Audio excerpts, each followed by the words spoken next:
Oh, we're live. welcome back. We probably got to do that thing when that I see famous streamers doing, Chris, where they be like, they know they just hit the go live button and then they gotta wait. They be like, we're gonna wait till more people get in. I don't know. We never do that. So No, because you know what? That looks goofy when people come back and watch it later. you watch it later. Yeah. Oh, yeah. We're live. We're I waiting. know. And they're We're like, waiting. you're Yeah. not live. I'm in my pajamas. It's 2 a.m. Just get to the point. Oh Damn. man. Well, our good brother Torin is on the road. He's trying to make it. You know, he's on the road. He might chime in audio until he gets home. Either way, be safe, brother. But you know, that gives us a time to banter a little bit, man. We were just talking off camera, but just how you doing, man? How you been, and what you got going on, brother? I've been good because I'm actually usually really good at seeing the signal through the noise. So I could tell you, there's a lot going wrong and whatever and blah blah. That's true. That would be true. That we're grown folking right now in our lives, with our jobs, our nonprofits, are trying to work with the community, all that type of stuff, right? We're grown folking, but at the same time, because I'm so into photography right now, and I'm doing so much photography and trading cameras and buying cameras and whatnot, there's an interesting that happens. Like you have to start looking for the picture. And I wasn't used to that. I just felt, you put the camera up, you click the button, like you put it in front of some things, right? Blah, blah, blah. And here, listen to me disrespecting photographers, because I'm just like, you just pick the camera up and put it, blah, blah, blah, blah, whatever. Nah, bro, you got to look for the picture. There's like picture in picture in picture, and you're missing half of it as you walk. And just that perspective, just that alone has changed a lot of the way that I'm looking at other things. But I just want to tell you quickly, bro. Indulge me for 2 seconds. I just want to tell you two quick stories. Go ahead. Okay. This is what we do. I want to hear it. All right.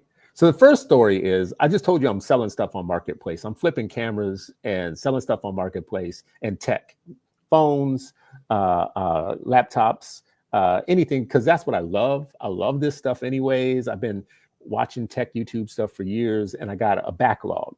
So I got all this backlog of stuff of where, I liked it for 5 minutes. And then, so anyways, I'm selling it. Now, people are flaky. When you sell to them on Facebook Live, I just want y'all to know, if you are some of the people that buy on Facebook, some of you come in two varieties. Number one, who know what the item I'm selling is and know what it should cost. That's one group of people. Second group of people who say things like, will you take $50 for it?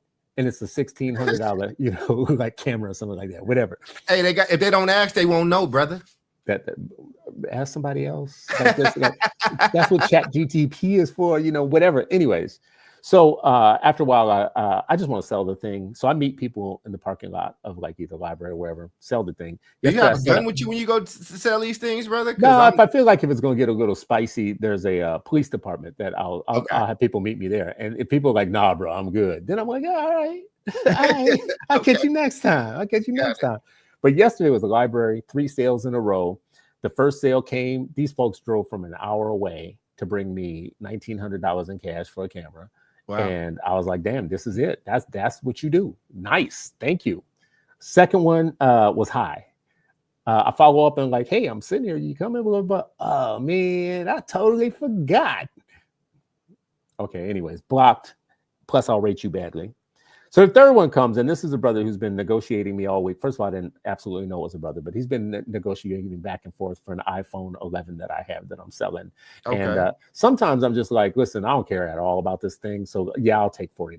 That's whatever. But on this one, I knew I priced it fairly. I was like, nah, bro, you should just go ahead and give me the full amount. So we went back and forth. His last message was, okay, yeah, I'll definitely give you the full price. Can we meet today? I'm sorry for going back and forth with you, but there's I'm helping this teenager out who needs a phone, just broke the phone. I don't really have all the money like that right now to be doing these type of things, but that's why I went back and forth, and I'm sorry. So on the way there, I said to myself, you know what? I'm gonna take this person's money and this young person's money, and I'm gonna say to them, you take this phone and you document 1 week's daily picture on it, because the phones are pretty good. And I've actually learned how to use iPhone cameras like they're real cameras, and they're good. So I'll say, and you meet me back here in a week, I'll give you your money back. And you keep that. And not only will I do that, I will also give you a camera to go with this phone for free. So meet me back in a week. That's what I had planned to say. Okay. I meet the brother. And Charles, I thought about you as I was talking to him. I meet this brother. And he's just so appreciative. And he's like, man, I'm trying to help these young people out. You know, my city is kind of like a more rural type city or whatnot. So you meet a black man who's doing things or whatever. It's kind of like, bro, you got me. So I'm like, man, take the money, take the money, take the phone. And not only that, I've got like 4 or 5 cameras that I want you to put. Turns out he runs an after school program for youth. They run about 50, 60 kids a day. He just bought a 14,000 square foot building and has a podcast room in it for the young people that he's barely set up. But he had been looking at my stuff online after we made the deal. And he wanted to know how we could. And bruh, this is how God works. Because I had already been thinking about how can I find some space? I mean, how can I get? Just did a whole tour of a place. So yeah. How can I get cameras in the hands of young people, black people, who wouldn't normally get opportunities to have their voice shown, blah, blah, blah, whatever. And God says, oh, I got an answer for you. Sell this man an iPhone and watch what happens. He's got a 14,000 square foot building. He's working with teens every day. He's got a contract with the school district. And he lit up when you said the thing about cameras because he had already been trying to find a way to get cameras in their hand. And I got 10 cameras I'm not going to sell right away, not before they become frustrating for me to sell. And I had already been saying to myself, God, I need to do something local with young people, whatnot. Isn't that crazy? I'd almost written him off. Well, here's the thing.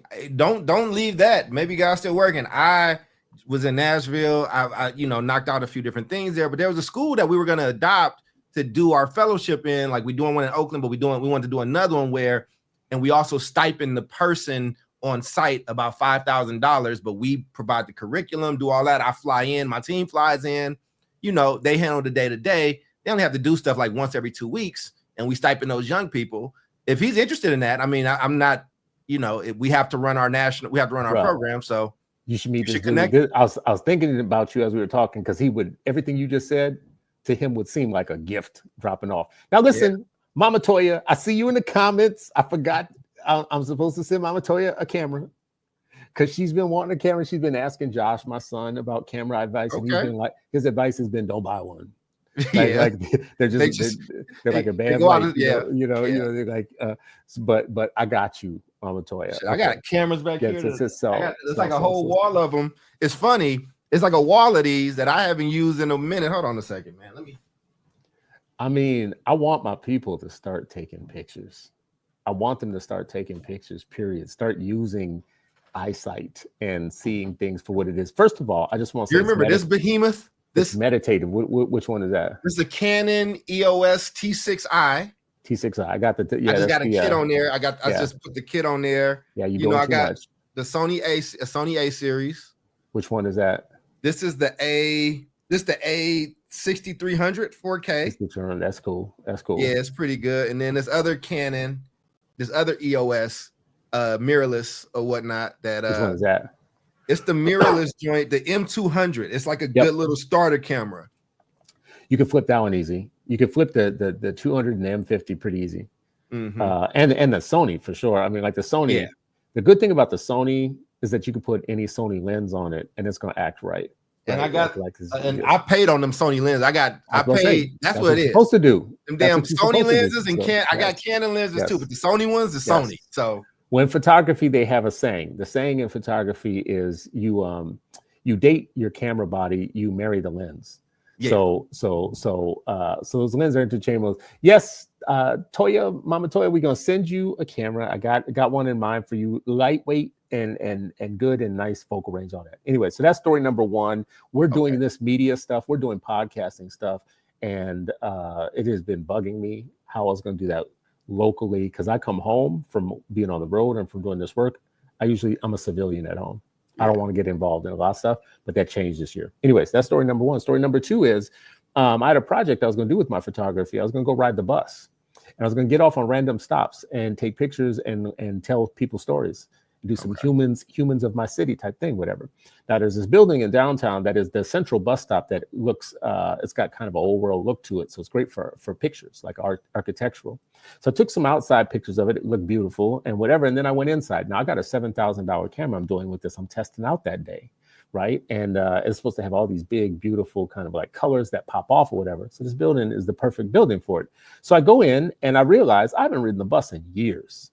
I've ridden the bus maybe 8 years ago for the first time in the last 30 years, right? Like ride.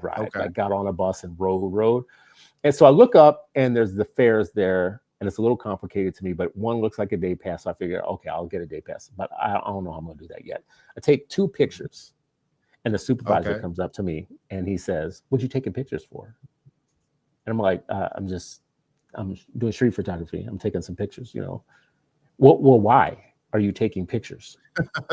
And I said, I just mentioned I'm doing street photography, blah, blah, blah. Well, you don't have permission to do that. And I said, it's a public place. I don't need permission. That's street photography 101. I have, you know, constitutionally protected activity, bruh. Anyways, here's a short story. He escalated.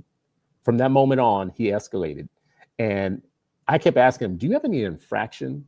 Can you prove to me that I'm committing any infraction or a crime? Because an infraction is on you. And if you can tell me what it is, then fine. If it's a crime, call the police, because, you know, that's on them. That's not you and me and whatever. So he says loitering. Okay. But now the time between he says loitering and the time I entered the building, I looked at the timestamps on my photos, is like 3 minutes. I don't know how you can loiter in 3 minutes. I don't know how, like, in 3 minutes of not buying a ticket, how you can be loitering. The short story, here's the punchline. The short story is he did call the police. They came.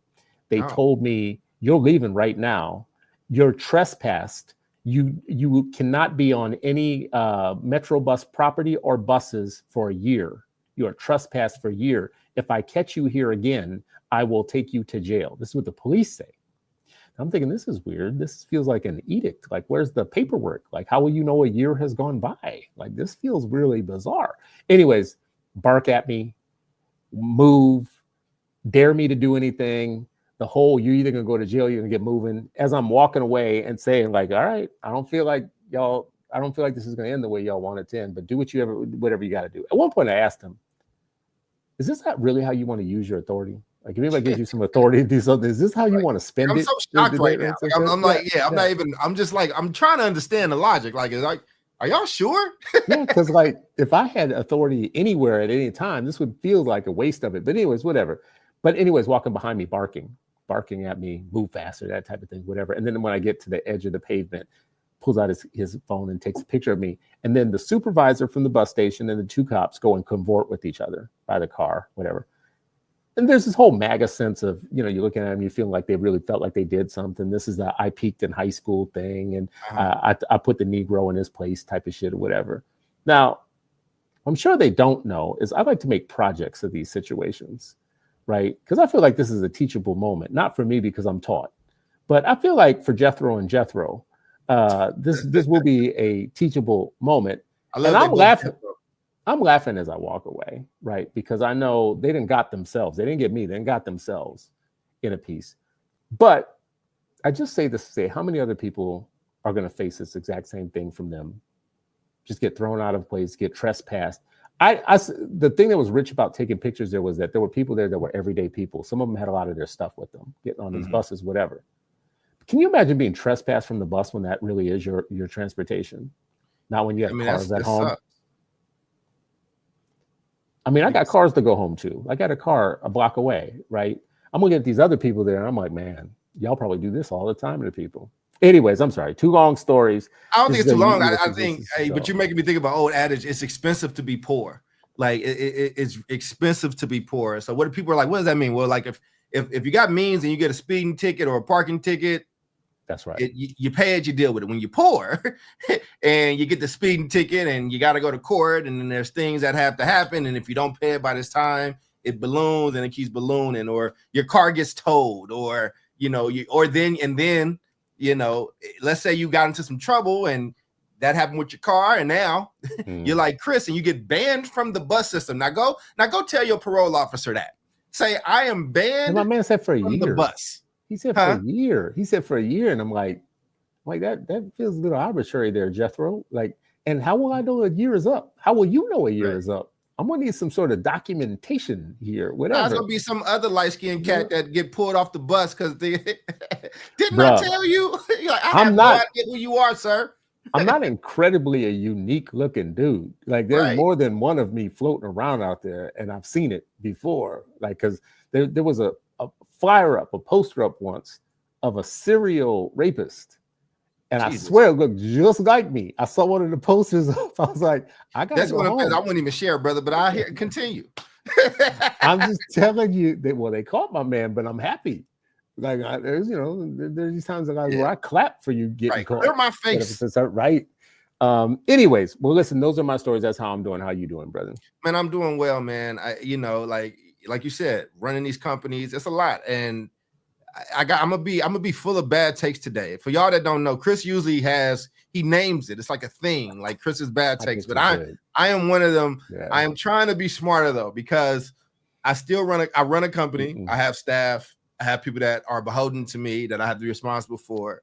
But if I really got to go deep into what running these nonprofits can look like and feel like at times, and people that had your back when it was in vogue and chic, when George Floyd had happened, and they want to help Black people, and they want your authenticity, and they want you to be honest and things like that. To now, but we on the Gaza Strip now, and now Coleman Hughes, the Black conservative, is writing books about stop helping these niggas, and then and your funders ain't calling you back, or you trying to, and to be clear, he's not saying that about himself too, by the way. No, right? Fund me. Yeah, fund me, but not them. Not them. Just fund me, the one who's going to agree with you. Funds for me, not for thee. Yeah, exactly. But it's just like in the games that can sometimes be played. And again, I have really dope people that I work with too. But the games that can be played when it's like, yo, this not really a game for me. Like, my program director just had a baby, cuz like I need to make sure these things are happening. So it's really interesting. But that just comes with running a company. It comes with running a business, and we probably should do that show at some point.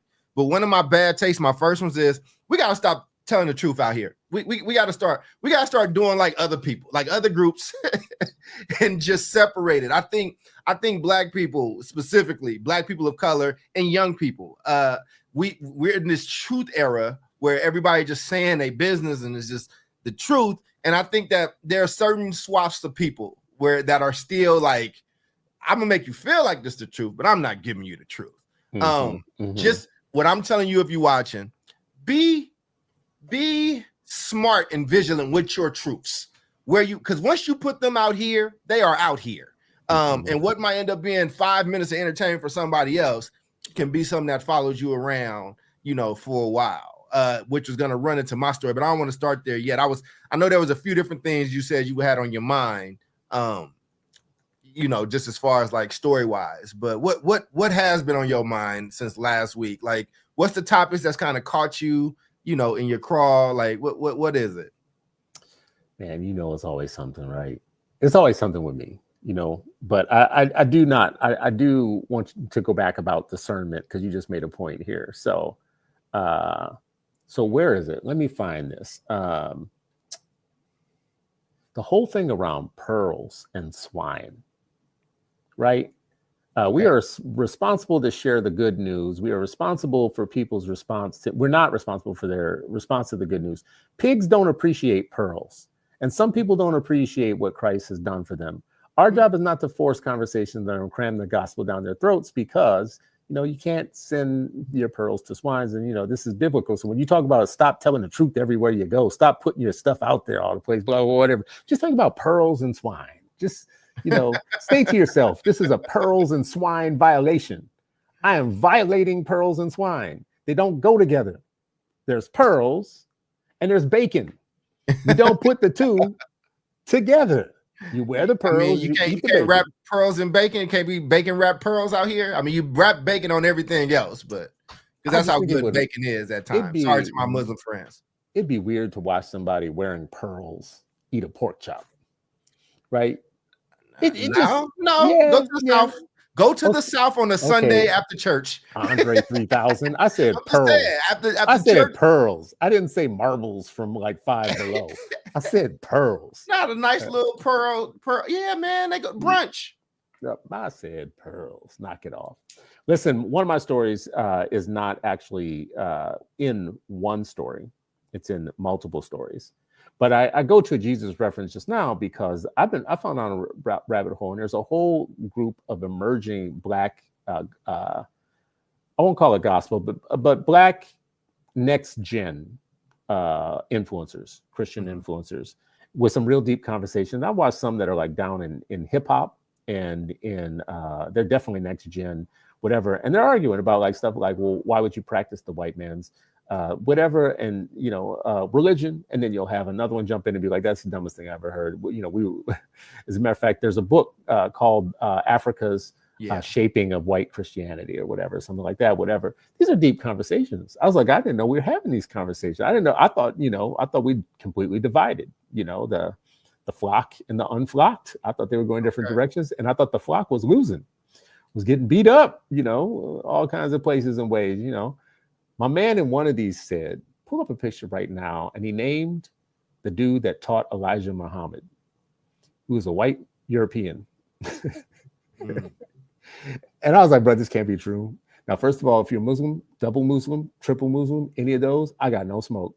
Right. I got zero smoke. I love me. Shalom. Whatever, I got honorable Dr. Elijah Muhammad, brother. I don't want no problems. There you go. There you go. And you in Chicago too. I'm not even in Chicago. I am. I've been to that house. It's actually a beautiful home. I have to take you by there. I don't think I've taken you there. You have not taken me by to see it? So it's that house. Then it's Muhammad Ali's house a block and a half away. And then another block and a half away, or half a block, is Barack Obama's house. Wow. Very beautiful area. That's a power block. Yeah. L. Michelle Johnson in the notes said that she will throw down on some barbecue with. I was trying to tell him, L. Michelle. I've been going to black. I go to black church. I'm trying to tell him. If he after church, they be in there. They be in that thing. No, they don't. No, they do. Those aren't pearls. Those aren't pearls. Man, you better stop. You look, you don't want no problems with the honorable brother. You better watch out for these sisters with these pearls, brother. They serious about them pearls. All I will say is this: you grew up in the church. I grew up in the church. I continued in the church. I continued not just in the church, but I continued my study, my wanting to be learned and whatever. It's interesting to me that it feels like after being stale for years, an emerging conversation, especially with a lot of young people who are unchurched. I don't know if you've heard of the deconstruction movement, but there's a I'll tell you more about it. There's a movement of Christians who grew up in the church with others who say they're deconstructing their Christianity and they're walking away from it. And they may reassemble somewhere else on something else at some point, but for right now, they're trying to unlearn all the things that were taught to them by their Christian forefathers, right? Okay. Or ancestors, their grandmas, their aunties, their uncles, whatever. I wonder how you feel about this idea of this next gen. I don't want to, I don't want to follow in the footsteps of my grandmother and grandparents and blah, blah, blah, whatever, because I'm enlightened. I went to college because I don't want to go to church on Sundays, really, is honestly it, because I want to go do my own thing and I don't want to follow all these rules. It's really what it is, because I'm lazy. But they will tell you, I'm more enlightened and it's the white man's religion, or it's this, that, and the other. But you grew up in the church, and I'm sure you can see both sides of this. I can't, because as someone who believes in Christ, it's hard for me to see both sides. But what would you say? Well, I'm Christian. I never professed to be a great one. That's been no a bad such thing one. as a great one. That's the beauty of being a Christian. That's the point, right? That's the point. But I did get this talk when I left off, and I think my pastor, who I did have a really close relationship with, was just like, go explore, go see things. But you're gonna see stuff that's gonna be in conflict with these things here. But you always remember you got a home. You can always come home. And it was basically saying that I'm older, which is like, go be young. You're gonna be that or whatever. But there's gonna be some times when real shit starts to happen.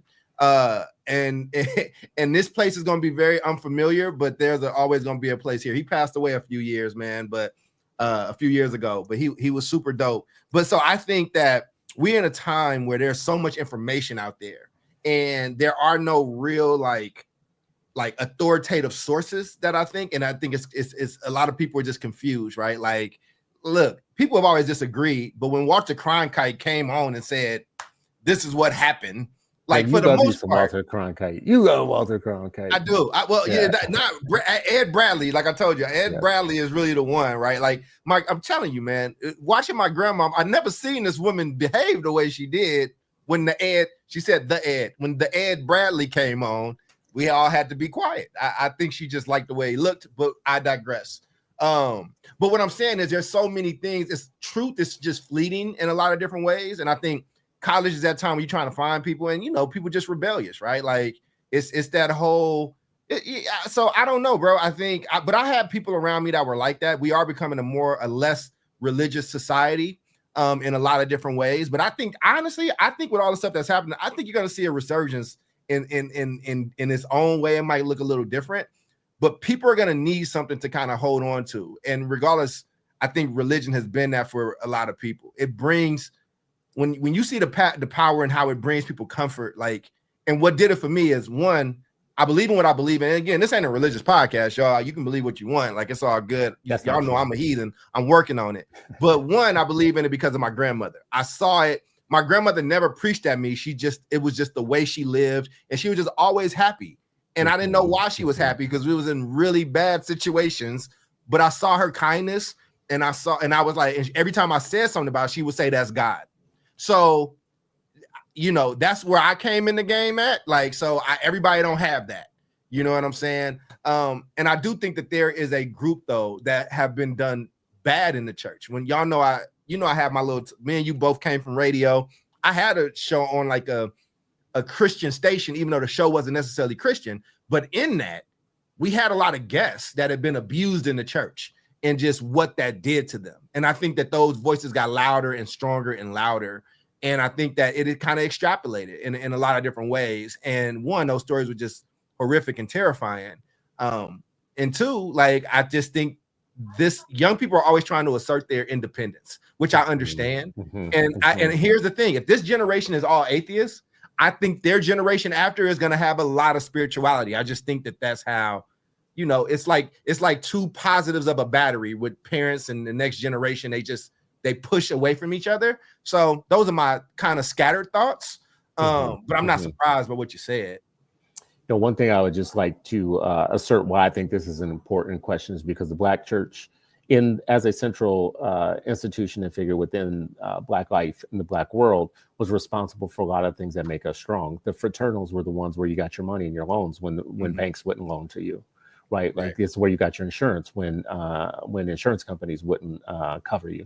It's where you got a lot of your things, your schools, your education, your central meeting places, your union halls, your union meetings, your underground meetings for things that you couldn't do out in public. So it had an economic and financial. I'm a public speaker. It's where I learned. I've traveled with you around this country speaking, and we get paid to speak. I've spoken in front of thousands of people. I learned how to speak in church. All my friends that play instruments, they got free. They learned in church. And had it not been for that apparatus, they might not have learned how to play those drums, and reading, literacy and reading. A lot of people learned how to read in Sunday school. Yeah. Not in weekday school. Right. Yeah. So when you lose something like that, because you have a group of people that are increasingly kind of pagan in their beliefs and their lifestyles, and it's just cooler to not be whatever. It's also cooler not to respect your ancestors. It's also cooler not to respect the civil rights movement. It's also cooler not to respect the things that we used to consider sacred. It's also cooler right now to like go and join, the other team and say, well, I'm not a victim. I'm going to join the other team. The dumbest stuff that comes out of people's mouth is basically like saying, I'm going to rob myself of all the institutions that gave me power in the face of those who wanted me to be powerless. Right. It's almost like I'm going to join the other team. I'm just going to lay down and join the other team. Yeah, I don't need no church. I don't need no school. I don't even need no college no more. College ain't for everybody. Yeah. Well, apparently. What do you need? I was about to say. What do you need? You need Jesus and a book. You need a school. You need a bank, a credit union. A job. You need a union. Right. I'm sorry, but anyways, that was my only take today. Was just to say, I feel like we're losing. I was just about to bring Torin back in. Oh, he must have just dropped off. But I was about to welcome him. He was like, "These brothers, they're about to pass a collection plate." And the devil was like, "You must be gone from this conversation." Well, Torin, as Torin comes back in, I do want to introduce my topic because I think one, I just appreciate that, man. We don't get to. That's when shows are the best, man. When you get to you know, kind of just hang out a little bit. Okay, wait a second. Hold on one second. Wait, let's welcome our brother first, man. Torrin, welcome, brother. We happy to see you. We glad you made it safely. Can you hear us? Yes, sir. I can hear you loud and clear. Can you hear me? Yeah. You came right before the first big topic, but you know, we said we Yeah, I'm hope sorry. you good. We just making I'm sure you sorry. good. Yeah, I'm good. I'm actually traveling, which is why I'm not really showing up on camera right now. Actually, I had to go down to see family for Labor Day weekend, and then I had to play catch up with some other stuff, which is why I'm just kind of getting my voice this go around. Well, we do want to make sure you check in. We to see should how put you a picture up of him or something.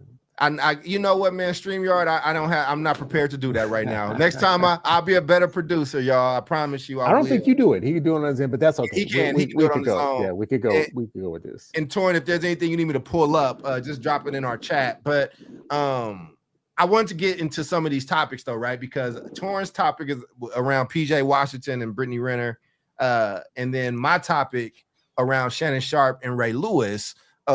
It has this black interpersonal relationship kind of component to it, right? And like, where does this stuff kind of fall in culture? And Chris, this is one of those, you may be familiar with these stories, and you may not be, but I definitely want you to ask questions if you're not. I'm going to start with, so let me just paint the picture of Ray Lewis and Shannon Sharpe. They are, for those that don't know, they are historic Hall of Famers that won championships together in Baltimore with the Ravens. And they just had this bond. And before you know, a lot of people that's probably watching know Shannon Sharpe as a personality, but he was a monster in football. But watching these two brothers be friends, these like, you know, these kind of Southern-esque kind of like guys that like in this real black male bonding, it just meant a lot to a lot of people. So that's why you probably like, why is this news? Like, why are so many people having these reactions? It's because for a lot of people, they modeled what black male friendship should look like. And honestly, I don't think we talk about black male friendships. Well, anyway, there's a few things that have transpired that has, you know, I'm just going to play the clips. And then you ask for context, Chris and Torrin, if you need it, because I think then I can get into the question that I have. And my ultimate question will be larger. We'll go beyond those two. But this kind of struck me for a bit. So let's start with the first one. Give a thumbs up if you can hear it when I play it. Did you think he was one day going to be a good TV guy personality? Yeah. So you knew he was made for TV? Yeah. And would he say he's going to do it? Yes, he had already started prepping. How much before he retired did he He'd been started. Oh, so he's known he's going to be doing that. Yeah. So you're not surprised by the success he's having with his podcast and TV and him and Skip and Stephen A, all that stuff? No, I'm not surprised. I'm shocked at his content. I wouldn't in a million years, the things that Shannon has said now or did now, I would never believe that Shannon would say or do any of this. Like what? Simply, I take drinking.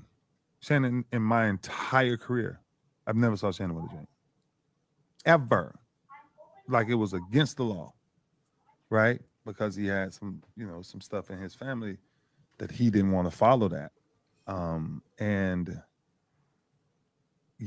then so I kind of started to watch him, and then we kind of went our own separate ways because I'm like, you're going to take that route. I can't go that route. Never can go that route. And that route is to become so worldly that you become popular because you're talking about ignorance, right? A lot of times, a lot of these gossip conversations that they're having and bringing up all this stuff, I'm not going to do that to nobody. I'm not in the business for that. I'm in life to try to teach people what does it mean to be a better man or get back to the kingdom, you know? And a lot of times, and a lot of the guys get in trouble with these podcasts and things, man, because everybody wants the follower. Everybody wants to be popular. Everybody wants to make money. But that's a tight rope into what you call influence and popularity. Right? The devil has the ability to make you popular. God has the ability to give you influence that when people see you, they see an image of him. And that's the thing for me that started to switch with not just Shannon, but just a couple of people. I'm like, wow, you would switch out like that? Really? I'm going to pause it there. And I'm going to go to this next part. I saw you nodding a little bit, Chris. Now let me go to Shannon's response, right?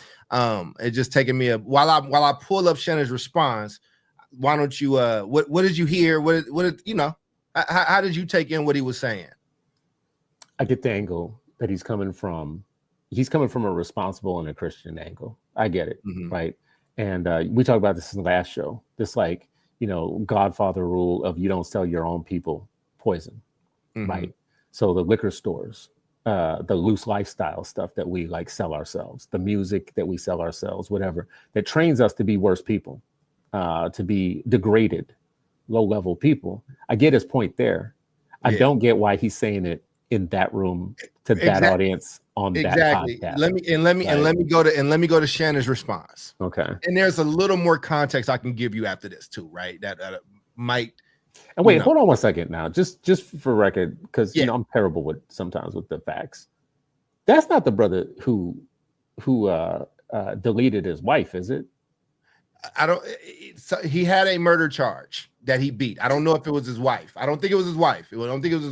Okay. But he had. It was a woman. But you can look it up real quick. But that's going to make my. I don't want to derail. Go ahead. Yeah, that's my larger point that I'm about to make. Right. But when did you find Jesus? Anyways, keep going. Well, hey, Jesus restores. This is true. And there are a lot of people. All right, let me. I got nothing bad to say, because a lot of things when you tolerate it, I'm gonna go ahead and say my thing. Whatever transpired, I'll bite my tongue. I'll be the bigger person. I'll walk away. Hey, you right? Because you know why, Ocho? It's low hanging fruit. Yeah. You know how I know? Because your boy, you looking at him, he low hanging fruit. And there are a lot of people taking your shot at your boy. Come on now. Y'all can have it. Y'all got it. Y'all got me.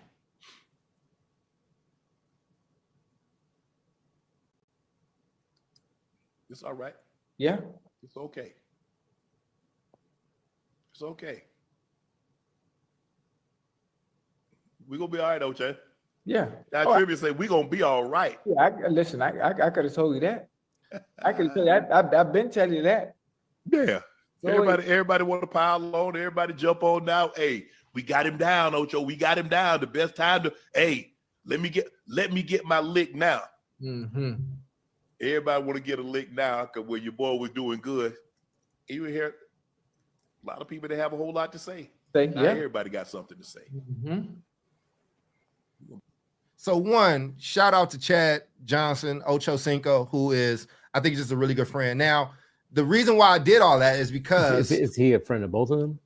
Yeah, he's a friend of both, but he's definitely going to be loyal to Shannon. And so here's the context that you might not have had. When that murder charge happened, this is and Shannon Sharpe is still Shannon Sharpe. He stood next to him the entire time. He publicly defended him the entire time. He wouldn't let anybody talk crazy about him the entire time. And again, I think Ray Lewis is one of the most passionate. He lives his life the way he played football. He's straight passion. I think he's honest. I think he does believe everything he says about God and things of that nature, right? And here's the thing, and this is where my bad take up. We got to stop just telling the truth. I think what Ray Lewis said is factually correct and smart and thoughtful, but where's the code of like, yo, man, you got to call and talk to me, right? I heard Shannon Sharpe I just saw somebody that was hurt. The other thing that you got to take into account is Shannon Sharpe is older than Ray. He brought Ray in. He kind of mentored Ray. That's how he knows that's how he knows Shannon doesn't drink or do anything, because Shannon helped him as a pro. They helped each other in a lot of different ways. But it's one of those things where it's and Shannon's going through this very tough time right now, even if it's his own fault, whatever the case is, man didn't do nothing illegal, but he did something embarrassing and he lost tens of millions of dollars doing it, right? So what it sounded like was somebody that's looking at their little brother, he wants to say so. I saw somebody that he was about to cry. You know what I'm saying? So it just made me think more about what do black male friendships, what are the rules for it though, right? Because if you're my friend, I don't know if you're going on that podcast, and I don't even think I don't even think Ray was trying to be he was trying to be anything. One, that podcast is always messy. The podcast, people listening, if you get invited to a podcast, they don't care about you. if I invite you to the podcast, I care about what you think, but you know, I want to think I'm a good guy.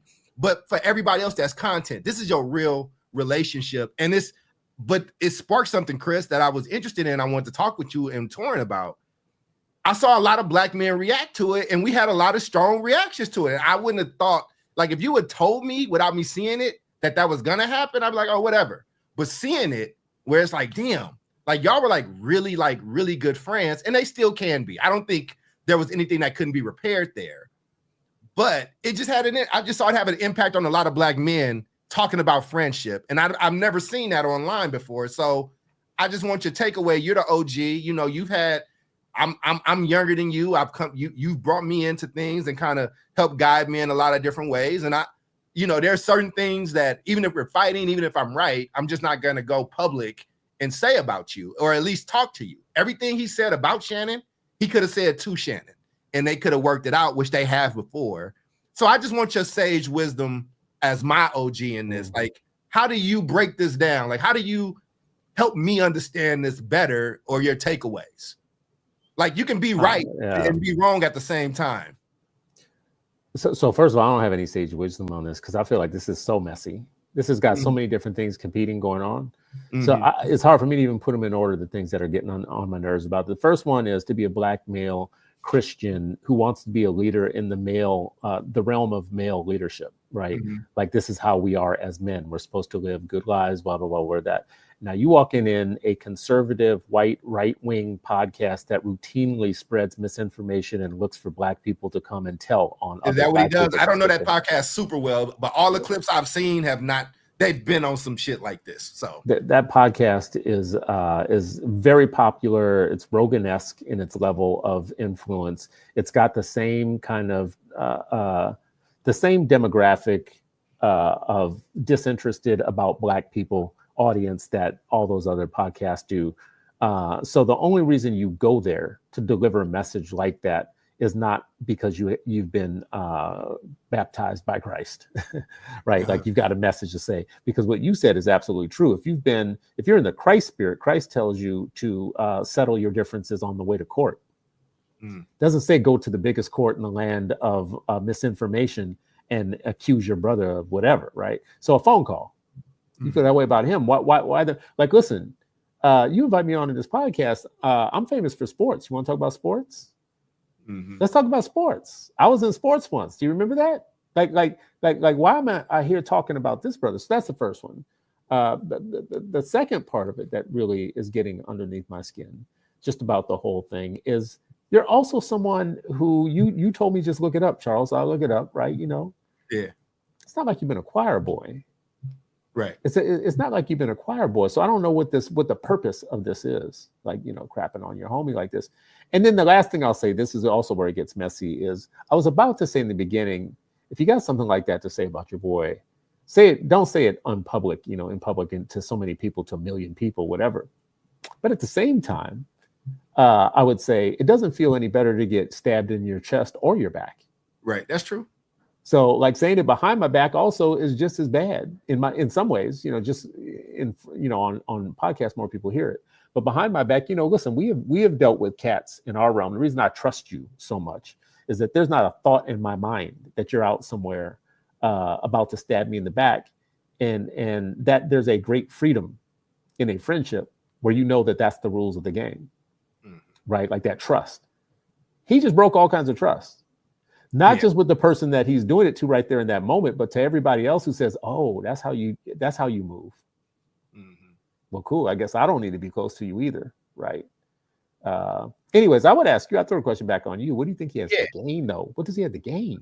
I think Ray is on this. I think Ray Lewis is on this journey, and and again, when you go through what Ray Lewis went through, right, and though you do tend to turn hard, like, he believed in God and all that, but when God brings you through a murder charge and you make it, like, you do tend to, you don't want to backslide, you don't want to do those things. And I'm gonna be honest with you, Ray Lewis is one of the best speakers to men I've ever seen. Like, I just watching him on Sunday for football, and like when I watch him with teenage boys, like, he is really, really, really good. He is blessed with like that type of like he can talk to you and like shit happens. You know what I mean? So what's he doing here though? Then I think that they, you know how it is. We got a clip. They probably had a larger conversation. Ray might be working on something or coming back out with something. Who knows? But that guy, Pat or whatever his name is, he gonna try to get the clip. He gonna try to get the juicy thing, which he did. And that's what I'm saying. I don't even know if Ray was conscious of what he was doing in the moment. I think this is why media training is important, because going on a podcast and getting an interview for 5 minutes or CNN for 5 minutes is different than being on somebody's show for 2 hours, 3 hours, and your guard drops, and now you're just talking and you doing whatever. But I don't know why he was there, Chris. But my thing was, they've had issues before, but they always work it out. Somebody calls somebody. But what I saw, I looked at myself as like kind of a Ray Lewis, and I looked at you as kind of, in a way, Shannon, who's older, and he's going through whatever he's going through. People go through shit. It happens. You can whatever. Don't put me in that. I mean, here's the thing. See, and this is the thing, though, right? I don't judge Shannon, or my thing is, players fuck up. Like, I also watch the person that runs MMA, that runs UFC, slap his wife on TV, and nothing. There's no mea culpa. He ain't got to do nothing. Like, UFC, they about to do a fight on the White House lawn, right? Like, so with Shannon Sharpe, whatever you think about what he did, it wasn't illegal. It might have been stupid in your eyes, but it wasn't illegal. You know what I'm saying? It was what it was. He's in a bad space. So that's a whole different conversation. But what I'm saying is like, I just watched that man, like, his heart was broke. I just saw him be hurt. Like, Shannon is usually not like lost at words. Even when he lost 40 or however many, an undisclosed $30 million, like, he still was like, whatever. You could tell that really hurt him. When somebody really puts it out for you, what a Chris Stewart has done for me in my life, and I just don't show any kind of like I don't care what you do. I might have a conversation with you privately. I mean, and you know me, Chris. We argue. It ain't like we just don't argue. Like, I get on y'all nerves a lot. I'm gonna tell you how I feel, but when other people enter that space or that realm, I'm protective, because I know that we all we got. I know that person asked you them questions don't care about neither one of us. I know that funder that I might be talking to, Dirty Mac or whatever, don't care about neither one of us either. I know that they playing a different game. And if you're not smart enough, as you say, Chris, we got to call out dumb people. Let me tie it back to your theme of the month. Stupid. If you stupid, if you so stupid that you don't realize it, if you so stupid that you don't realize in that moment you're cattle going in the slaughter, and they don't care about either one of us, and you don't know that our bond is all that we got, then I can't. And I think that's why a lot of men have problems being friends in general, having friends with other men, women, whatever, because you see stuff like this, and it makes you be like, because if I'm betrayed or something goes wrong, I'm a dude. I look at myself. That's my fault. It's my fault for being vulnerable. It's my fault for giving that person that type of access to me. It's my fault. And then what happens is you start pushing everybody away because you can't let that happen again. And again, this is larger than Ray and Shannon. I just want to roll it up into a larger conversation about men, masculinity, black men, and friendship and relationships, and like our rules and how we operate. You know what I'm saying? Like, well, now you're taking it to a real, I think, kind of interesting place in that I don't think black men are ready to have an honest conversation yet, and about black masculinity and manhood, for one. Last show we talked about fathering. We talked about like it being more than just having kids. Like, you don't have to have kids to be a father and to be fathering. You just have to see it as part of your ethos. Oh no, when I run into a young dude, I'm gonna make sure I do whatever I can for them in that moment, right? That's fathering, right? Not everybody has that ethos. That's an ethos. Some people have it, some people don't, right? I don't stab my homies in the back. That's an ethos. If a funder asks me, so what's going on with your brother so and so, blah blah blah, and I want to ingratiate myself, I still don't tell him. Right. I'm not a slave snitcher. I'm not out here trying to get my folks caught up in nets. Right. That's an ethos. Not everybody shares that ethos. Here's a tough one. We can come back to this on a different show. I mean, okay. I mean, this is how this works, brother. Go ahead. And Torrin had low battery people. He's I don't know if he's by a charger, but if we get him back, great. If not, we'll catch him next week. Or we'll check on you, because it could be the FBI. We never know. Yeah, that's true. So COINTELPRO. So it's real. But this thing that we have, like, Scott Galloway, Professor Scott Galloway, who is getting he wrote a book about boys and blah, blah, blah. He's becoming internet famous again. I do like Scott. I liked Scott before he started getting into the dumb shit. Scott is a professor out here telling us to coddle boys and men, telling us how tough it is to be male. And there's no such thing as toxic masculinity. And we've got to stop telling them that anything about being male is toxic and blah, blah, blah. It's like, bro, shut up. You know better than anybody else that that's not what we're saying, that's not what anybody is saying. We are saying that there is some behavior that has become acceptable in some quarters of maleness where people aren't honest and don't tell the truth and don't act like good people and don't act like protectors and servants and all that type of stuff. There has become fashionable to do this anti-toxic masculinity thing for points, for scores. This man's a whole professor. He knows better. He knows what research tells us. And we could be having an honest conversation about boys and men and what they need educationally, developmentally, but also in the issue that you're raising, which gets even deeper, which is how do we relate with each other, right? Like fratricide is an issue in some places, but not in all places. I've never heard that term before. I'm learning. What is that? Fratricide. Fratricide is a 1980s term when they started studying why it's so easy for one of us to kill another one of us, but not see ourselves in them as we're doing it. It's like fratricide. It's kind of a different level of crabs in the bucket. It's like a fatal level of crabs in the bucket, right? Because in other races, you see somebody who looks like you're kind of less likely to want to pull the trigger, right? But for some reason in the 80s, the crack era, in the United States, there was a study that basically kind of looked at it and said, man, this is a different level of crabs in the barrel. Like I don't feel nothing for you or your family, whatever. I've gone blank. Yeah. Anyways, whatever. My only point in saying that is we can have a safe conversation about male on male interactions, male whatever. But that's going to lead us into territories where not everybody is wanting to go there because the Scott Galloway part of it is going to be a fence. Well, I mean, I'll be interested to have it. I mean, like I said, I don't know some of the other stuff the things that I've seen from Scott Galloway, I've appreciated. I've appreciated those conversations. I probably don't know as much about him as you do. I think I've watched a lot of his stuff, and the last message I sent him was, "Shut up, Scott." Oh wow, okay. Just shut up, bro. Like at this point, I don't even have a better critique than to say, just stop talking until you're ready to be a real professor again, because you just like going for brownie points. Well, I mean, he saw Jordan's rise up. If Jordan Peterson, why should Jordan have all the money? Thank you. I think more people have seen the hustle. All I got to do is like, everything that they say about you boys is wrong. Everything has, like, listen, you're the worst victim of everything ever in the history of victims. And he's not even talking about our boys, because you know what? He does get specific sometimes and talk about it being about the white boy being the one who's the most maligned out of everybody. Well, listen, I will say this, because everybody want to be Socrates.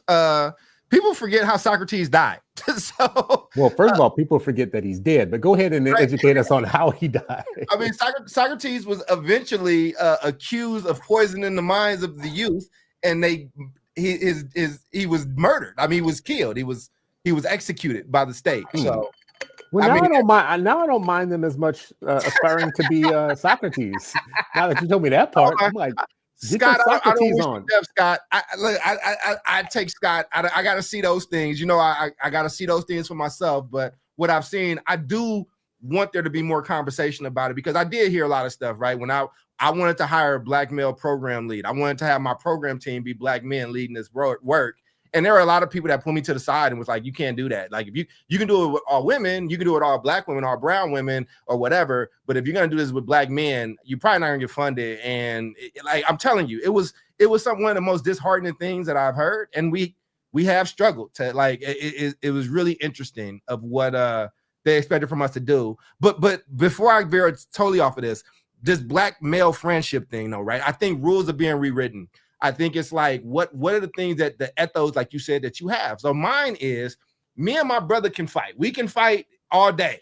Outside, we not doing that. Like, if you could be wrong as rain, I could be right as rain or whatever. But if somebody punch you in the mall, even if you are in the wrong, then we just fighting them I'm yelling at you in the car. Like, there were things And I think this is why gang culture might have got so big and so prevalent during those times, because I don't think society has ever wrestled or learned how to like help model for men like positive relationships, positive friendships. And I'm not trying to be extreme about it, but when you as somebody who works with at-risk people, like really like real gang members, right? Like, or the type of family I go into, they all, when they talk about these gangs, or even with my like prison gangs, like there's just these set of rules and it's terrible. But also, this is the first time I hear these people talk about love. They might not be saying the word love, but I was welcome there. I was embraced there. Like somebody got my back. Somebody's looking out for me.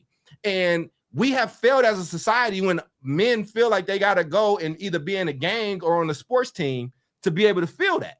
And so when I see this thing, and again, I'm not trying to extrapolate something larger from it, it did just do something for me. And I thought it was just me. I thought I was just like, damn, that's a crazy clip. Ray, you tripping. Like, you might be right, but just call your homie. And like, you ain't got to do that. You could have just been like, man, we ain't talked in a while. I got to get that man a call. Let's go to the next topic. Like, it's so many ways. And you could have said everything you said without him attack. You could have been like, I don't really want to talk about that. But you know what, though? Where my life is right now, here's my overall thought on podcasts, you know, my friend excluded. I don't know. I just, there's rules to engagement.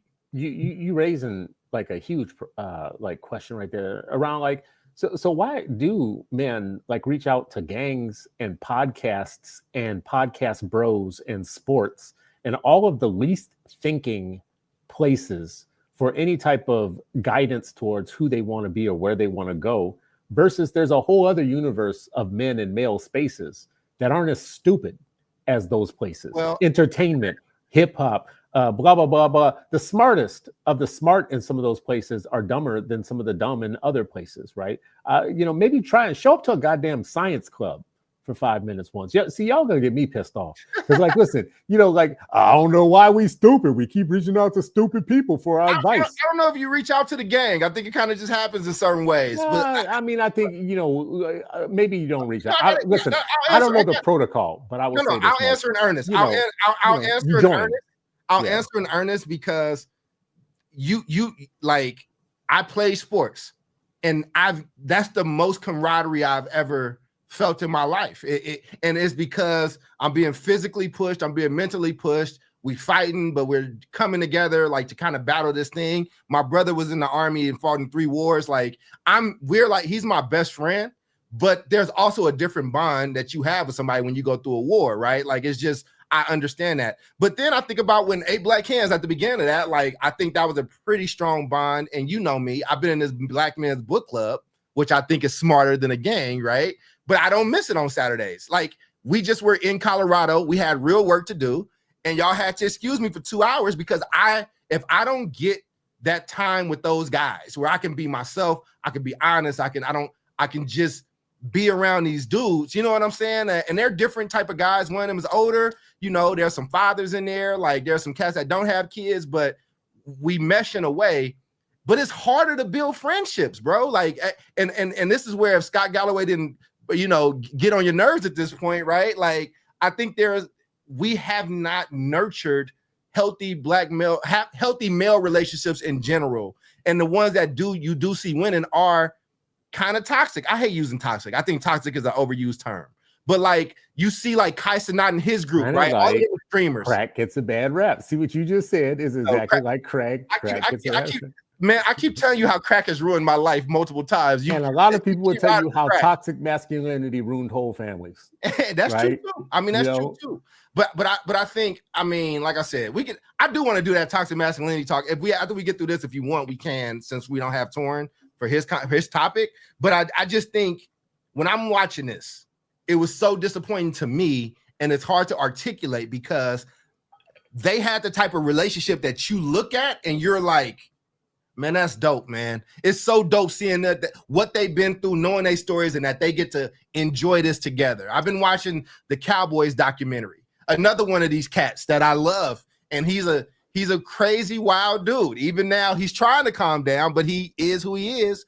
Like Michael Irvin. I love Michael Irvin is like, like Michael Irvin went through a lot of stuff, but he was one of the best athletes I ever seen. But he just has this earnest spirit about him, even when he's fucking up. And it's just like, bro, you need some people around you to protect you. I don't want to see rare, beautiful relationships sacrificed for a day of clicks online. Because once that ain't trending no more tomorrow, that shit's still there. And I think even if my friend did something stupid, I don't care what Shannon. I mean, that's a different conversation. But this was a moment, like, it hurts more, I think, for Shannon, because he's going through this now. And it's like right now, bruh, like how you just said, man, I'm going through this stuff with the company. I got some decisions to make. Charles, you can pull bullshit any other time, but is this really the time to pull bullshit? That's what I'm saying. Like, I think that I can see you in a different way in that. You know, like listen, with all due respect. Yeah. Here's a mistake that I think that you're making. And you can tell me I'm wrong, but this is just it's an honest observation in my mind. The way that people say that we should unplug from social media for a period of time is the way I think we should unplug from celebrities. Absolutely. Nothing about this story that we're talking about right now. We don't know shit about what's going on. Right. It's all theater, and we don't know anything about it. These are actors and players in a game. We don't know their relationships. We're imparting onto them. There's this like scientific term for when you impart human characteristics onto inanimate objects. It's like there's a literal concept, like when you like Tom Hanks in that movie where he made a ball turn into a person type of thing, whatever. Wilson, like, baby. Put some respect on Wilson's name. Wilson Wilson was the second best actor in that movie, brother. Wilson had an easy job. Wilson had an easy job. I was really hurt when he lost the ball, bro. That's how good of an actor Tom Hanks is, by the way. Like, when I felt lost when he lost that damn volleyball. That might be the director. But anyways, my only point in saying that is, I think we have to stop treating celebrities as if they're real, and if their media narratives and stories that they put before us are actually somehow useful to our own lives.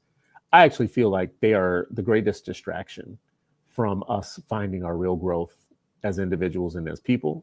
And the more we try to impart onto them lessons that they're not really teaching, the more it does ourselves damage, but not them. They're in this for all of them are in it, whether we're talking good or bad about them. That is their fuel. They're every bit as much of a social media disease as social media is, right? The celebrity culture was a disease before social media, and it became a worse disease after. Like if you look at the 1980s and 90s, celebrity culture and whatever, even the whole Paris Hilton era of made whole groups of girls dumber from participating in that. And she's not like that at all. So, I mean, she's like that in her parasocial relationship with the girls that follow her and think that she's going to show up to their bar mitzvah, right? Like when you are so out of touch that you really believe that Trump might come to your barbecue, or Taylor Swift might show up to your wedding, or John Mayer might like be in your backyard, like smoking a blunt with you. When you have lost it that much or whatnot, you are good grist for the meal. It's a business, and you are the business when you're in that way, shape, or form. Now, that would be fine if we were using them for entertainment when we don't want to think deep thoughts. Right. If we were just like, listen, I need to turn my brain off for 5 minutes. I just studied like calculus for 20 hours. I really do just want to listen to this Taylor Swift album. That's cool. But if I'm getting caught up in, like even what you and I talked about like last week, my boy getting a lineup and then not getting a lineup, right? Like you know, because he's marrying Taylor Swift or whatever. That's a level of intrigue. I think that's stupid. It's a level of intrigue that doesn't not listen. I mean, we didn't talk about it last week because it was stupid, right? We were like, we're not talking about this. So I mean, like I didn't think that it was an issue, but apparently it was an issue. And all I'm gonna say, like, for the record, is listen to her album. She's a genius. She really is a pop music genius. If you're into pop music, if you like it or whatnot, just like if you're into reggae, you listen to Bob Marley. Now wait. Okay, now I'm about to contradict myself. See why I just do that? Now I'm about to contradict my damn self. See, I've walked myself right into that one. Because if you listen to Bob Marley for bigger themes and whatever, you're making a smart decision.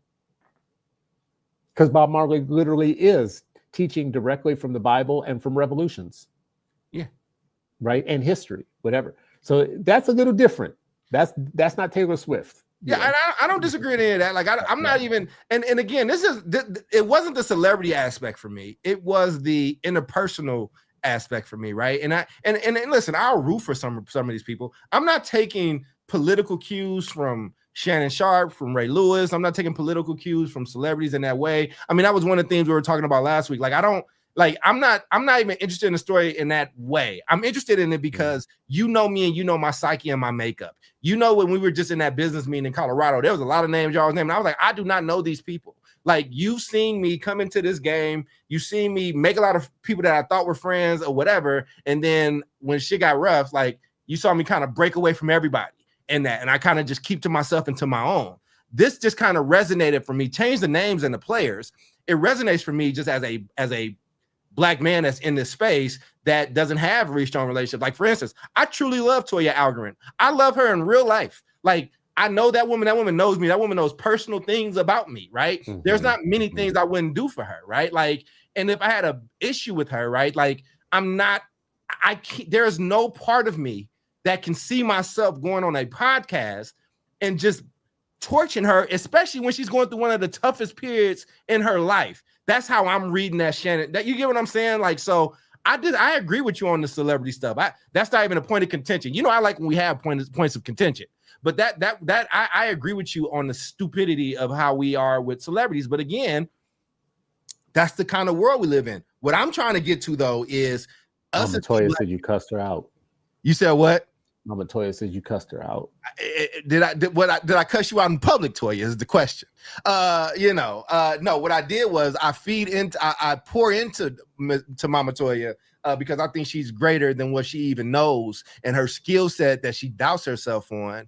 And when she actually stopped doing that and just leaned into what God has given her, you know, she got 100,000 bands on it, baby. You know what I'm saying? So I think she wants a friend like me, and I love this woman. And you know, she's been around me for you know, through a lot of different things. But I'm saying the same thing with you, Chris. Like, that don't mean friends don't fight. That don't mean friends don't have these issues. I guess if you're a young person watching this, actually, not even a young person, Chris, if you're just a person watching this, don't be mad at your friend and use that as an opportunity to make a social media moment. Like, now we got to start having wisdom talks. Like, this here, these platforms, these drugs, this is a drug. I'm talking about crack. Y'all know I hate crack. This is the new crack. They used to call it crackberry. That is not the new crack. It is the new crack. That is not the new crack. It is the new crack. Okay? I disavow. It's the new crack. I disavow. Listen, this is why I'm going to disavow this right now. Is like, you've heard me say this before. Go to TikTok. Anybody who's got a phone right now, pull up TikTok right now. Go to TikTok. Watch a few minutes of it. I can guarantee you that everything that gets shown in your feed in that is right for you. And if you have watched 1,000 hours of math and science, that's what's going to be in your feed. And if you have watched 1,000 hours of girl fights rolling around in the street in the gutter, blah, blah, blah, that's what's going to be in your algorithm. So you deserve the algorithm that you get from all these things that with social media. So social media is feeding you toxic drug-like stuff is because that's what you want to see. It's actually very predictive. It's very good at predicting you. But what I want you to see, and I'm not, for a lot of you, you already know what I'm about to tell you. But if you go to TikTok and look at the top and go all the way to the left, there's a 4-letter word there that says STEM. And you click on that one. That's Chinese TikTok. And I want you to watch an hour of that.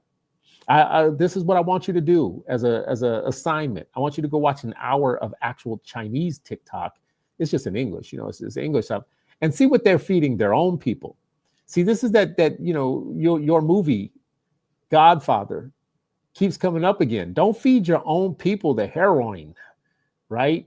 Send the heroin to the Negroes, right? Well, China is we're all Negroes to the Chinese. And when you pull up that app, you look what they're giving their own people. Just click on STEM and watch what comes up. You know what comes up? A whole bunch of how to solve physics problems. Ooh, a fast and fun and easy way to solve a physics problem. First of all, I didn't know physics was fun and fast and easy. Where am I now? Like, help me out. Yes, this sounds interesting.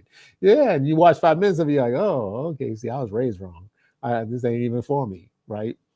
Welcome, Eric. Work. Whisper. Oh, Eric is like, welcome, Eric. I have a gift for you, brother. You know, I'll get it back up there. But nah, man, I got you. I think that like, listen, man, I think that what I'm telling y'all, if you have relationships that you value and that you love, treat those things delicately. Cherish those things, because they're not promised. They're not promised. And to me, again, forget their celebrity and who they were. I would feel that way if it was two people that were not celebrities, but I saw their bond and how dope. Like it's just heartbreaking as if I saw you and Sharif fall out. You get what I'm saying? Like that friendship, that bond. Keep pushing on this though. Is like I'm a little dismayed that this is the way that lesson has got to reach people. Because first of all, while we're worried about what's going on with these two millionaires and their supposed relationship, whatever, while we're worried about that. Chris, this is for you, Chris. Very first move as the executive. This is for you, Chris. Was to sign Lamar Odom, who was on crack. Very first move. I mean, listen, it gets a bad rap. I keep telling you that. No, it doesn't. It does. Gets the rap that it deserves. It should get a worse one. It is a destroyer of families, brother. People, use it responsibly, and it changes. Oh my God! Chris, are you a crack addict? Listen, I'm not opposed. I'm not opposed. Oh my God! And the more I go through my days, the more I think that like more of my funders and others are on it. So like I just gotta You just but gotta, listen, you gotta embrace them and accept them. Embrace it. This is what I'm thinking right now. Apropos to my Chinese example, though, of what they're feeding their people, what they put in their feed, what's in your algorithm. I think actually right now, my best advice to young people and all people right now is fix your algorithm.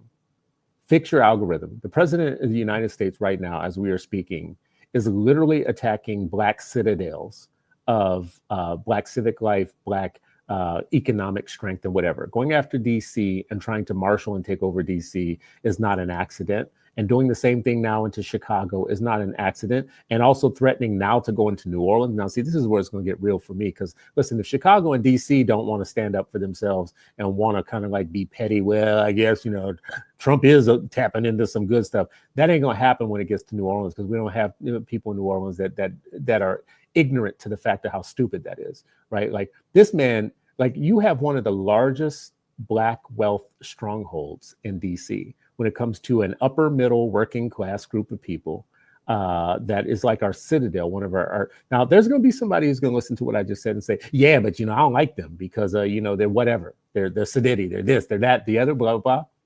Dumb response, stupid response. The only response is the Godfather response. You never go against your family. They are clear on this on their side of the fence. The family always wins. The house always wins. The family always wins. You can have your problems with it or whatever, but this better be some next level, like Rupert Murdoch type of stuff. The way you fight this off, because you got family problems. That's cool, but you don't visibly go against the family. Well, New Orleans, DC, Chicago, Oakland, all of y'all better start figuring this out. St. Louis, New York, you better start figuring this out, right? This president, the people who are behind what's going on right now on that side of the fence, they are so clear.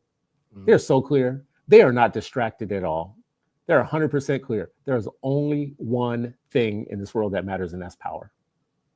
And there is literally no power in picking apart your own as someone else is already stringing you up on trees. That makes no damn sense. So for young people, fix your algorithm. If you don't have things in your algorithm right now that are giving you forewarning to what might bite your ass in the future, I'm going to ask you to fix your algorithm right now, because you don't want to be one of those last ones who figure it out. We'll figure it out quicker than that. And stupid's a problem. Stupidity. We're in a pandemic of stupid, right? Pandemic of stupid right now. Anyways, Eric Williams, I'm sorry, I got out, man. Eric asked us to be a little quiet, but it's all good. I'm trying. Eric, we appreciate you being here. It's I love it, man. I have to give you so many props, Chris. You haven't. I don't know how we got to that. You are so good at that. Like, I don't know how this topic led to the signal noise. Very good. Signal through the noise. Signal. There's a lot of noise in the world. Our people's heads are noisy right now. It's full of noisy. Now you like to say, this is something you like to say. Another one of your mistakes here. You like to say that The Godfather is the best movie. It is. Ever made. It's one of them. Well, okay, one of them's different though. So you usually say the best. I mean, you know, I'm an Eddie Murphy guy. Boomerang, Harlem Nights kind of is probably my favorite movies. Well, that's different because see now if it's one of them, I can agree with. It's one of the best. I mean, yeah, I can't watch it too many times though. First of all, it's too long. It's too long, and you can't do it too many times. Like in a year's period or 2 years period. Oh man, I can't. But The Matrix, on the other hand, The Matrix never tires. Sophia Stewart from Oakland. No, she sued them and got her money too. And you see lost. what happened? No, she won. She got her money. Here's the thing. And then they wrote 2 and 3 without. She didn't write 2 and 3, and that's why they sucked. She wrote a masterpiece, and them white boys stole her movie. 2 and 3 didn't suck. 2 and 3 sucked. 4 sucked. 4 sucked on purpose. And 5 is about to suck. But anyways, I will just say number 1 was the best movie ever made of all times. It is literally still the idea of you got to unplug your head. You are in the Matrix. You are in a simulation. None of this stuff is real. None of this stuff is real. Just to every day wake up and say to yourself, none of this is real. None of this is real. This is all a fabric. You are living in a Truman Show. Another good movie. Another really good movie, right? You are living in a Truman Show. And then my boy, he did Truman Show, and then he did that other crazy one. I mean, Sunshine. He had a moment where he was acting. I mean, Jim Carrey is one of the most talented people. He was acting. Truman Show is such a great movie. First off, Truman Show is even better now because of where we are right now. Like it was so prophetic. It's true. So to an eerie point, and it was just such a deep. Listen, man, when people use their art to actually make things like that matter and that resonate, and and in 30 years, 20, how long ago was the Truman Show at this point? We're old, bro. Probably 30. Now you're old, but yeah, it's 30. It's like, it's about 30 years. But I mean, it was such a good movie. I was 5 when it came out. So, well, look, man, I don't want to hold you all night, man. I'm sorry that our friend got lost, but you got to promote, bro. We have to promote better. We have to promote our things better. What do you want to find me? People just, if you want to find me and connect with me, come to citizen.substack.stewart. Because I'm in a lot of places. I'm Citizen Stewart on multiple platforms. But if you want to come to the platform where I actually own the content and own myself, it's citizen.substack.com. That's what's up, man. And I am working on a few different things. Like I'm rejiggering some things.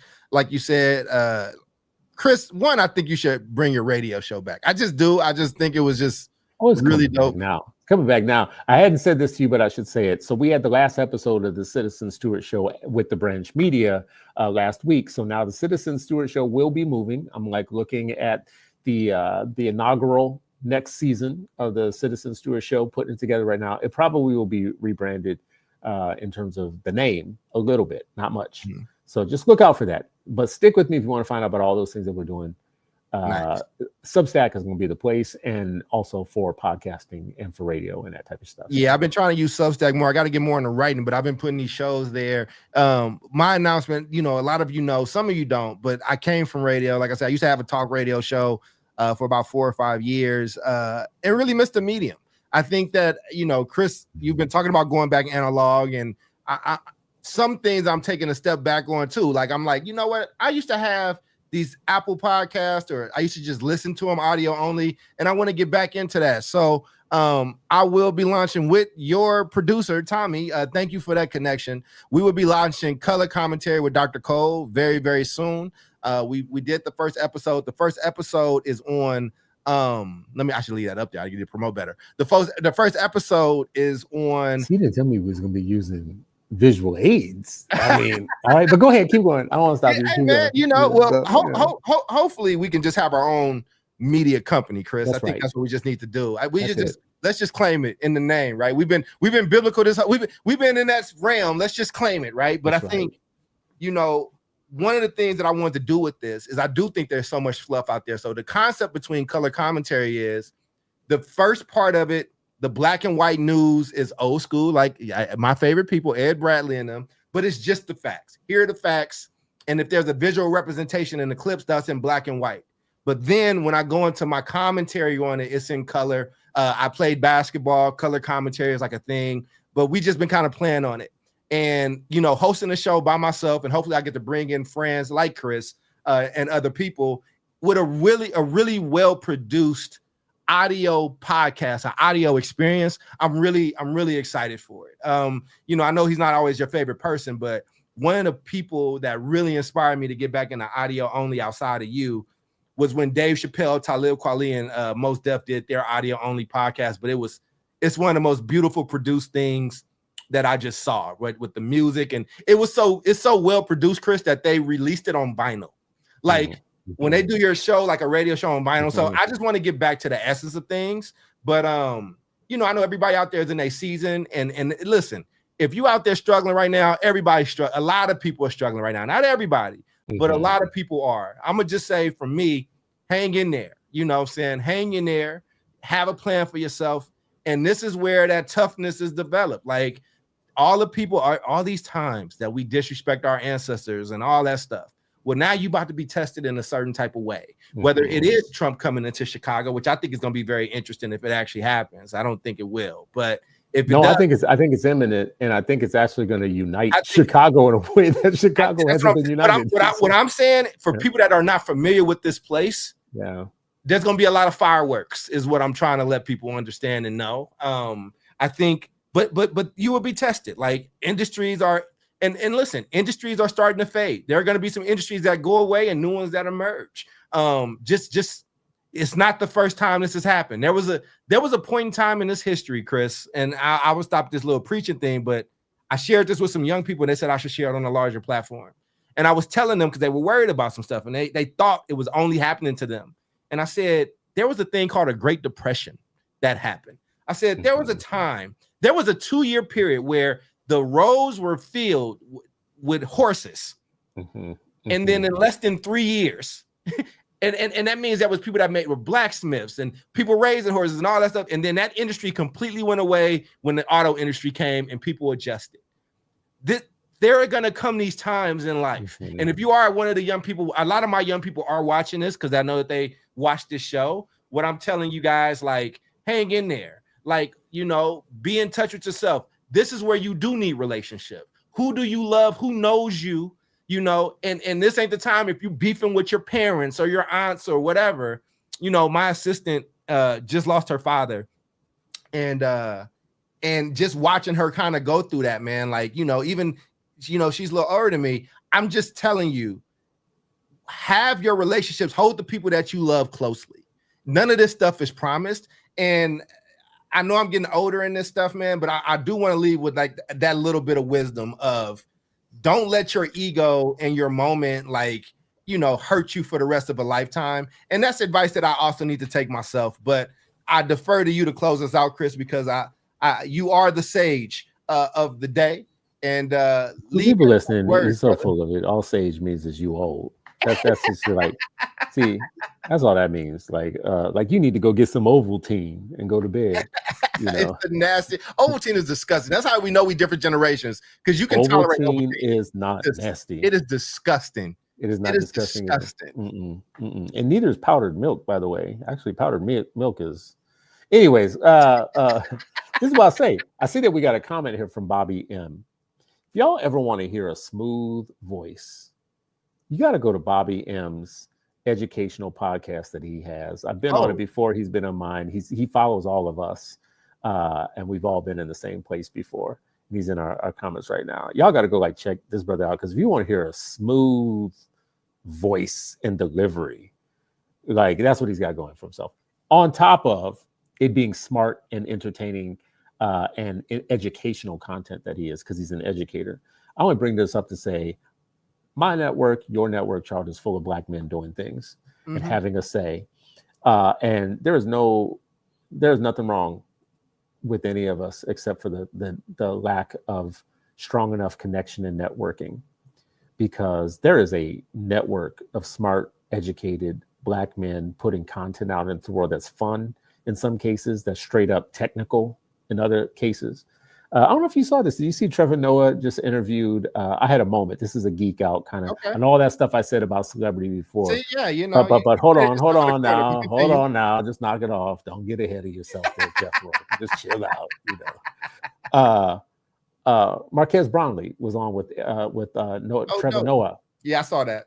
And I was like, the other way around doesn't surprise me because Bronley gets guests. But to have someone like Noah find a Bronley. Now, a lot of people who are talking to right now are not going to know who I'm talking about. They're going to know Noah. And when I tell you that I'm talking about the most famous, not famous person that I'm talking about somebody with 1 million+ followers who, okay, you could do this. If he doesn't like your car, your business is going under. I was about to ask you to say that. I mean, like when he reviews your tech product and he doesn't give it a good review, it changes your stock prices. And many of you don't even know his name. This is a brother who started in a room just like I'm in right now, with a phone, 13. He was 16.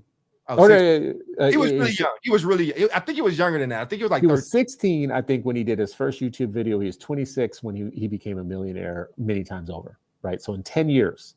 But he started in doing phones and tech stuff online or whatnot. My only point in bringing this out is Bobby is this, you are this, I am this, Sharif is this, Ish is this. We can keep going on the list. Torin is this, but we need to be this in a network situation so that more people can see that all these minds are brilliant. Anyways, I appreciate those of y'all that listen and have come this way with us. This has been another episode of Three the Hard Way, and you've been three the hard wayed. that pause. I don't think that works. Work that out.